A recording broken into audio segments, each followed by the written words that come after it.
അമാനുഷികനും ഭഗവാനുമാകാനാണ് ചിലർക്ക് ആഗ്രഹമെന്ന് RSS മേധാവി മോഹൻ ഭാഗവത്. പ്രധാനമന്ത്രി നരേന്ദ്രമോദിക്കെതിരെയുള്ള ഒളിയമ്പാണ് ഭാഗവതിന്റെ ഈ പരാമർശമെന്നാണ് പ്രതിപക്ഷം ചൂണ്ടിക്കാട്ടുന്നത്. എന്നാൽ രാജ്യത്തിന്റെ ഭാവിയെക്കുറിച്ച് താൻ ഒരിക്കലും ആശങ്കപ്പെടുന്നില്ലെന്നും നിരവധി പേർ അതിന്റെ പുരോഗതിക്കായി ഒറ്റക്കെട്ടായി പ്രവർത്തിക്കുന്നുണ്ടെന്നും അത് ഫലം കാണുമെന്നും മോഹൻ ഭാഗവത് പറയുന്നു. ഝാർഖണ്ഡിലെ ഗുംലയിൽ സന്നദ്ധ സംഘടനയായ വികാസ് ഭാരതിയുടെ പ്രവർത്തക യോഗത്തിൽ സംസാരിക്കുകയായിരുന്നു അദ്ദേഹം.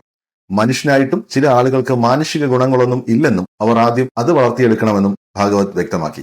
ചില ആളുകൾ സൂപ്പർമാൻ ആകണമെന്ന് ആഗ്രഹിക്കുന്നു, പിന്നെ ദേവതയാകണമെന്നും ഭഗവാനാകണമെന്നും തോന്നും. ഭഗവാൻ ആയിക്കഴിഞ്ഞാൽ പിന്നെ അവർക്ക് വിശ്വരൂപം ആകാനാണ് ആഗ്രഹം. അതിനു മുകളിൽ എന്തെങ്കിലും ഉണ്ടോ എന്ന് ആർക്കും അറിയില്ലെന്നും ഭാഗവത് പറഞ്ഞു.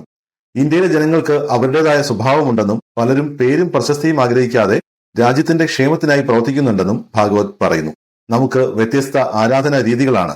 33 കോടി ദേവന്മാരും 3800-ലധികം ഭാഷകളും ഇവിടെ സംസാരിക്കുന്നുണ്ട്.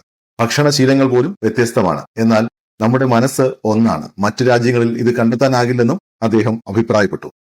കോവിഡ് മഹാമാരിക്ക് ശേഷം സമാധാനത്തിലേക്കും സന്തോഷത്തിലേക്കുമുള്ള പാത ഇന്ത്യയാണെന്ന് ലോകത്തിന് മുഴുവൻ മനസ്സിലായെന്നും ഭാഗവത് പറഞ്ഞു.